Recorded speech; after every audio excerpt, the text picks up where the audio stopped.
எவ்வளவு பெரிய மழை வந்தாலும் அதை சமாளிக்கும் ஆற்றல் சென்னை மாநகரத்திற்கு உள்ளதாக முதலமைச்சர் மு க ஸ்டாலின் பெருமிதம்.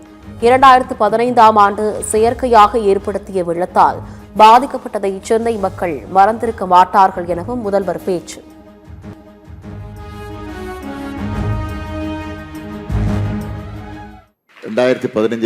செயற்கை வெள்ளம், அது சாதாரணமாக இல்லை, செயற்கையாக உருவாக்கப்பட்ட வெள்ளம் உங்களுக்கு தெரியும். அதனால மக்கள் எந்த அளவுக்கு பாதிக்கப்பட்டாங்க என்பதை இந்த சென்னை மறந்துடாதுக்கு. ஆனா இன்னைக்கு இயற்கையாகவே சாதாரண மழையில எவ்வளவு பெரிய மழை வந்தாலும் அதை சமாளிக்கிற ஆற்றல் இன்றைக்கு நம்முடைய சென்னை மாநகரத்துக்கு கிடைத்திருக்குதுன்னா அது நாம் ஆட்சிக்கு நிறைவேற்றி இருக்கக்கூடிய திட்டங்கள் தான் என்பதை நீங்க மறந்துவிடக் கூடாது. சென்னை பிராட்வேயில் 822 கோடி மதிப்பீட்டில் பல்நோக்கு போக்குவரத்து பேருந்து நிலையம் குரலகம் கட்டடம் கட்டும் பணிகளுக்கு அடிக்கல் நாட்டினார் முதலமைச்சர் மு க ஸ்டாலின். ஊத்துக்கோட்டை அருகே 853 கோடி செலவில் அமையவுள்ள அறிவுசார் நகரத்திற்கும் அடிக்கல்.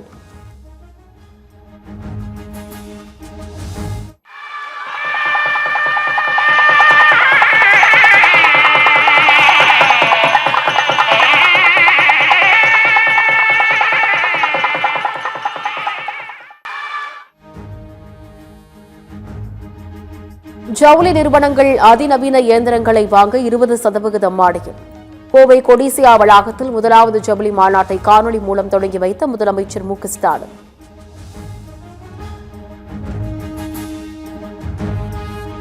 சேலம் மாவட்டம் ஓமலூரில் அதிமுக பொதுச் செயலர் எடப்பாடி பழனிசாமி தலைமையில் மாற்றுக் கட்சியினர் இணையும் நிகழ்ச்சி. அதிமுகவில் இணைந்த சுமார் 2000 பேருக்கு இபிஎஸ் வாழ்த்து.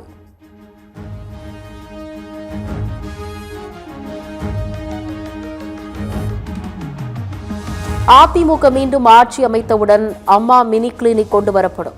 திமுக அரசு முடக்கிய பல முக்கிய திட்டங்களும் செயல்படுத்தப்படும் என எடப்பாடி பழனிசாமி அறிவிப்பு.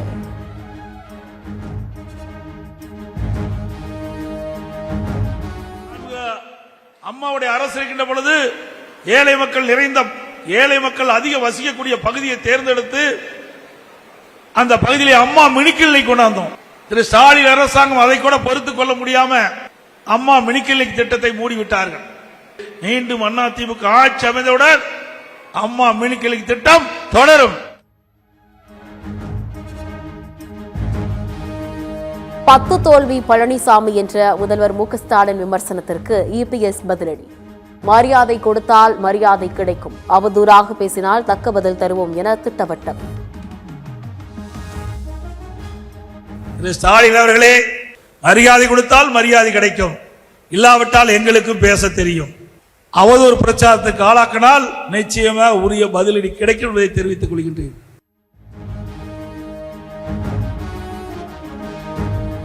தேனி மாவட்டம் பெரியகுளத்தில் நடைபெற்ற ஓபிஎஸ் ஆதரவாளர்கள் கூட்டத்தில் சலசலப்பு. கூட்டணி அமைக்க துண்டு சீட்டு முறைக்கு நிர்வாகிகள் எதிர்ப்பு தெரிவித்து வாக்குவாதம்.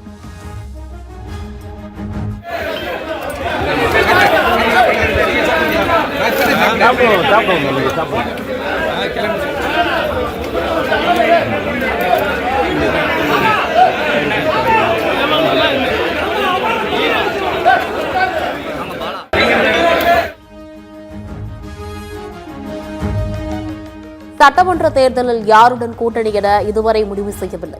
தேர்தலில் போட்டியிடும் முடிவையும் இன்னும் எடுக்கவில்லை என ஓ பன்னீர்செல்வம் பேட்டி.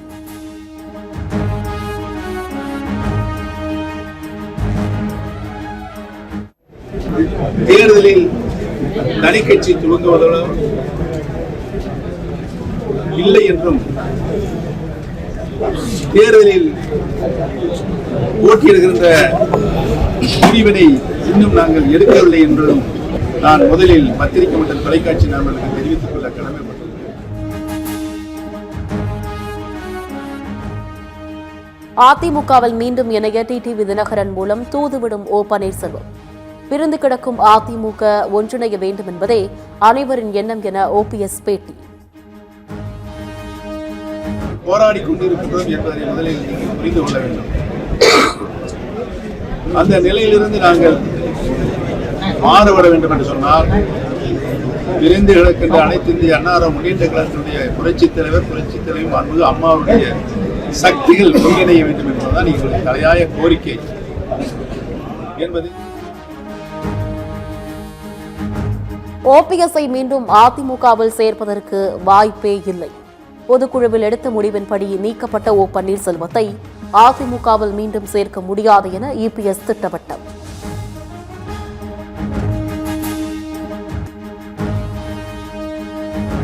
விமான விபத்தில் உயிரிழந்த மகாராஷ்டிர துணை முதலமைச்சர் அஜித் பவாரின் உடல் முழு அரசு மரியாதையுடன் தகனம். மத்திய அமைச்சர் அமித்ஷா, மாநில முதல்வர் தேவேந்திர பட்னாவிஸ், அரசியல் தலைவர்கள், கட்சி நிர்வாகிகள் என திரளானோர் அஞ்சலி.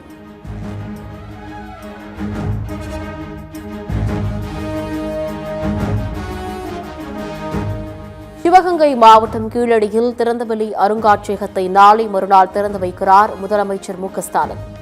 முதல்வர் வருகையை முன்னிட்டு கீழடியில் அமைச்சர் தங்கம் தென்னரசு ஆய்வு.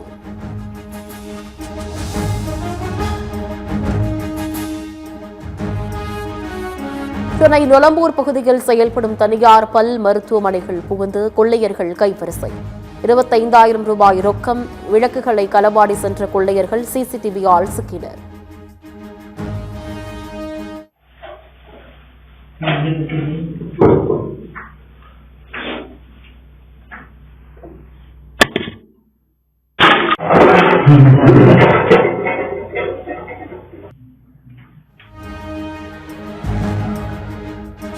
கர்நாடக மாநிலம் கதக் பகுதியில் எம்சான் ஏற்றி வந்த டிப்பர் லாரி சாலையோர மரத்தில் மோதி விபத்து. ஓட்டுநரின் கட்டுப்பாட்டை இழந்து மரத்தில் மோதியதில் நல்வாய்ப்பாக உயிர் தப்பினார்.